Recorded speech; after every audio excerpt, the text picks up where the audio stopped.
Hi, welcome to the Shelley Studio, and guess what time it is? It's Inktober.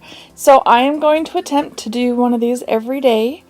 It will probably be similar to what I did with the last everyday prompt, and that was lots of music and not so much talking. I am going to be out of town for the first week, so you're watching this and I'm gone somewhere. They will all be fairly short. I think this is probably the longest one because I show the sketching, creating this face. But the other ones, I think I just show the inking. But I hope you like the videos. I hope you like the everyday prompts. Let me know in the description box if you do, if you don't. Anyway, I'm going to play some music and I hope you enjoy. Thanks for watching.